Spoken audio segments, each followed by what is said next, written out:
Hola, muy buenas a todos. Mi nombre es Kamal Mohamed. Pertenezco a la Universidad de Granada como profesor en el Departamento de Educación Física y Deportiva. Agradeceros la invitación a este congreso, a este sexto Congreso Mundial en relación a la infancia y adolescencia, donde he presentado un trabajo titulado Estrategias de enseñanza-aprendizaje en educación física en la etapa de la adolescencia. A continuación, a la exposición del trabajo con una pequeña introducción, señalando que las estrategias de enseñanza-aprendizaje son aquellas que el docente lleva a cabo para, a través de las actividades sugeridas, pues alcanzar los objetivos propuestos. Algunos autores, entre ellos Espejo, señalan que las estrategias las podemos clasificar en estrategias instructivas, participativas y emancipativas. En cuanto a las estrategias instructivas, señalar que son aquellas que están relacionadas con las decisiones que se toman por el docente en su totalidad, dado el carácter arriesgado o novedoso de su enseñanza. Este tipo de estrategias tiene por objeto motivar al alumnado, permitiéndole la consecución de determinados logros iniciales y reforzar sus actitudes positivas de aprendizaje. En cuanto a las estrategias participativas, las decisiones son acordadas entre el docente y alumnado, dando un margen de libertad en cuanto a la toma de decisiones. Persiguen el establecimiento de un espacio hacia la diversidad a través de las distintas opciones que se ofrezcan y tratan de adecuarse a los intereses y motivaciones del alumnado. En cuanto a las estrategias emancipativas, prácticamente todas las decisiones son tomadas por parte del alumno, dado el conocimiento y la familiarización con los contenidos trabajados previamente. Señalar que en toda estrategia de enseñanza-aprendizaje es importante la forma de dar la información inicial y el conocimiento de los resultados por parte del docente a su alumnado. Según Delgado, hemos de considerar previamente los canales de expresión del mensaje docente y el feedback, ya que ambos elementos están relacionados con la información inicial y el conocimiento de los resultados. En cuanto a los canales de expresión, según Espejo, básicamente son tres: visual, auditivo y kinestésico. Sin ellos, difícilmente podríamos plantear diferentes estrategias de enseñanza-aprendizaje en nuestras sesiones. En lo que respecta al canal visual, digamos que es la forma más rápida y directa de transmitir la información de una tarea o actividad a los alumnos. Y podemos distinguir las siguientes formas: demostración, que consiste en la realización del movimiento que intentamos enseñar. Puede ser realizada directamente por el docente o por un alumno. Ayuda visual, no incluye la realización directa del movimiento, sino la técnica adecuada. Y la tercera sería los medios visuales, que incluye el uso de la pizarra, carteles, diapositivas, vídeos, entre otros. Y se emplea mucho cuando se pretende dar una información de tipo analítico, donde se destaca la importancia de las distintas partes o se centra la atención hacia los puntos difíciles de captar de forma global. En cuanto al canal auditivo, que puede ser verbal o no, podemos transmitir la información a través de descripciones, que consisten en expresar mediante el lenguaje oral aquello que pretendemos que se realice. Por otro lado, a través de explicaciones, para exponer razonamientos que justifiquen la ejecución de un ejercicio, tal y como el docente lo propone. Han de ser claras y concisas, destacando lo fundamental. Y ayuda sonora, en cuanto al uso de sonidos asociados con la ejecución como ayuda sonora, suele encaminarse a añadir más precisión, pues va ligado, digamos, al concepto de ritmo. En cuanto al canal kinestésico, podemos diferenciar, digamos, dos tipos de ayuda: una ayuda manual y una ayuda automática. y digamos que son aquellas sensaciones recibidas durante la ejecución del movimiento. En lo que respecta a la ayuda manual, señalar que hay acciones que de una forma directa el docente puede realizar sobre el alumno para guiarle manualmente, facilitando así su ejecución. Y una ayuda automática, que es cuando se consigue que el participante vivencie, digamos, por sí mismo las sensaciones obtenidas en la ejecución, con una ayuda mínima.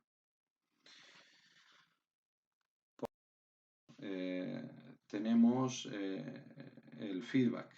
Digamos que podríamos definirlo como aquella información que un individuo recibe como resultado de alguna acción realizada. En este sentido, cualquier sesión de educación física es un campo de cultivo para continuos feedback, digamos, por la abundante informaciones que varían constantemente en calidad y cantidad, ¿no? Podemos diferenciar dos tipos. Un feedback intrínseco, que es la información que el sujeto capta o recibe como consecuencia directa de la ejecución motriz. Se refiere también a lo que el alumno aprende durante la realización del ejercicio. Y un feedback extrínseco, que hace referencia a la información que el alumno recibe una vez que se ha actuado. También se denomina conocimiento de los resultados. En cuanto a la estrategia en la práctica, entendemos que es la forma en la que se presentan los contenidos a enseñar y cómo se organiza la propuesta de aprendizaje para el alumno. Y que, bueno, tradicionalmente se han considerado dos tipos de estrategias, analítica y global, sin olvidar, por otro lado, la que surge de la combinación de ambas, que sería la mixta. Tanto la analítica como la global pueden ser útiles, digamos que durante el proceso de aprendizaje. Es fácil imaginar un modelo de ejecución como, por ejemplo, realizar el salto de altura, que se puede presentar de forma global, el gesto completo, digamos, ¿no? O de forma analítica, separando las partes o las fases del gesto global, carrera, impulso, vuelo y caída. Pero esto mismo podemos hacerlo al enseñar una actividad que englobe diversos modelos, como por ejemplo el baloncesto. Desde esta perspectiva más amplia, el 5 contra 5 pues sería una situación global, y entrar en un gesto técnico específico como el tiro o el lanzamiento a canasta podría ser una situación analítica por ser una parte de la actividad completa. En cuanto a la complejidad de cada una de estas estrategias, digamos que si utilizamos una estrategia en la práctica global, digamos, normalmente está orientada al trabajo de tareas simples, y si las tareas son más complejas, digamos, utilizamos una estrategia más de tipo analítico. Y tareas simples y de alta organización se puede utilizar una mixta. En cuanto a la organización de la tarea, si requiere baja organización, pues se suele utilizar una estrategia global, y aquellas que requieren una alta organización, pues una estrategia más de tipo analítico. Y combinando, digamos, una baja y alta, pues estaríamos trabajando con una estrategia de tipo mixta. La estrategia de la práctica global se suele utilizar prácticamente para todas las edades. La analítica está más centrada en la etapa de 11 a 12 años, y la mixta a partir de los 12 años. La global tiene más uso en las sesiones de educación física. En cambio, lo que es la analítica y la mixta se suelen utilizar más en contextos de entrenamiento deportivo o especialización. En lo que respecta a la formación del profesor, la estrategia en la práctica global requiere mucho dominio, al igual que la mixta. En cambio, la analítica, con tener unos fundamentos básicos, se puede por parte del profesor, pues puede hacer uso de ella. Si nos centramos en la estrategia en la práctica global, señalar que se trata de abordar el gesto sin necesidad de componerlo en partes. Digamos que hablaremos de estrategia en la práctica global cuando solicitemos del alumno que ejecute la tarea en su totalidad. Esta se puede clasificar en pura, polarizando la atención y modificando la situación real. La global pura, digamos que la ejecución de la tarea se realiza en su totalidad, simplemente consiste en ejecutarla y se utiliza el principio de la progresión si la tarea a enseñar es muy simple, como por ejemplo la voltereta agrupada o el salto de longitud. Si la tarea es compleja, pues debe utilizarse como último ejercicio con el objetivo de integrar los aprendizajes más parciales y específicos conseguidos con anterioridad. En lo que respecta a la global polarizando la atención, digamos que es la ejecución en su totalidad de la tarea propuesta, pero solicitando al alumno que se fije o ponga atención especial en algún aspecto de la ejecución. Utilizando esta estrategia en la práctica podremos diseñar una progresión de enseñanza. Así, digamos que el profesor puede ir desarrollando ejercicios en los que el alumno vaya polarizando la atención en diferentes aspectos de la tarea motriz. Como norma general, la evolución debe comenzar por el dominio de los aspectos más importantes y fáciles. Por ejemplo, en la rueda lateral podemos pedir al alumno que se concentre en elevar verticalmente la cadera o en llevar las piernas extendidas mientras la ejecuta globalmente. En lo que respecta a la global modificando la situación real, se puede definir como la ejecución en su totalidad de la tarea propuesta, pero las condiciones de ejecución se modifican. Normalmente se hace para que se vea facilitada, pero también puede utilizarse para dificultar la situación real. Por ejemplo, la voltereta puede facilitarse realizándose sobre un plano inclinado. La rueda lateral y muchos gestos gimnásticos se facilitan con la ayuda del profesor o compañeros.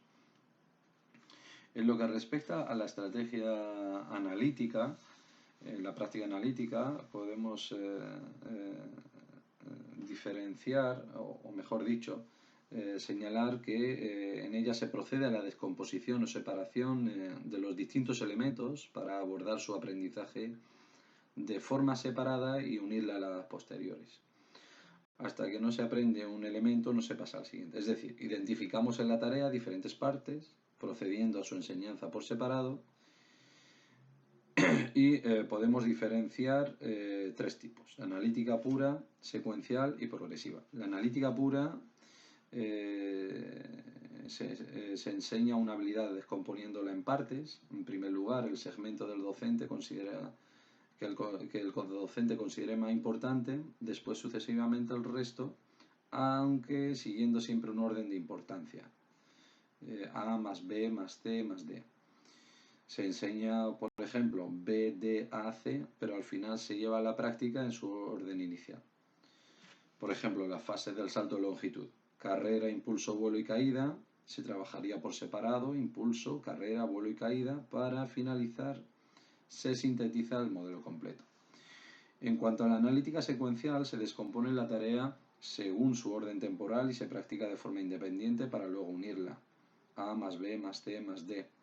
Se enseña A, B, C, D por separado y luego se une. Por ejemplo, fases del salto de longitud: carrera, impulso, vuelo y caída. Se trabajaría por separado todas esas fases para finalizar, se sintetiza el modelo completo. En cuanto a la analítica progresiva, la práctica empezará con la ejecución aislada de un solo elemento, luego se pasa al siguiente, pero sumándolo al anterior, así hasta completarlo. Existen varios tipos, ¿no? En función de la sumatoria de las fases que se hagan. Por ejemplo, utilizando la analítica progresiva, si trabajamos la fase del salto de longitud, carrera, impulso, vuelo y caída, se trabajaría por separado, digamos, la carrera. A continuación, la carrera la sumamos al impulso. Después a estas dos les sumamos el vuelo y por último la caída, para realizar el salto completo. En lo que respecta a la estrategia de la práctica mixta, digamos que consiste en combinar ambas estrategias, es decir, la analítica y la global, tratando de sacar lo positivo de cada uno. Y así podemos diferenciar algunas opciones dentro de la estrategia de la práctica mixta global. Global, analítica global, global, analítica, analítico global y global, analítico, global, analítico global. Es decir, vamos intercalando una y otra.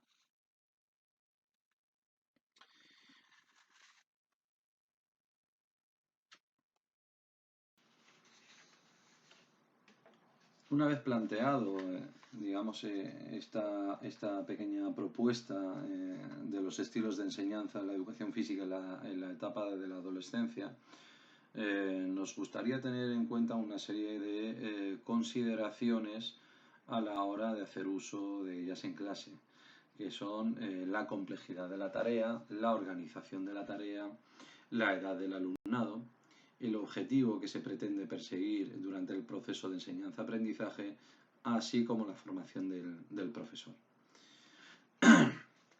También señalar que las estrategias de enseñanza-aprendizaje en educación física deben reunir una serie de principios, como pueden ser que esas estrategias sean flexibles, que sean activas, que sean participativas, inductivas, que permitan trabajar de forma integrada y que tengan un componente lúdico y creativo.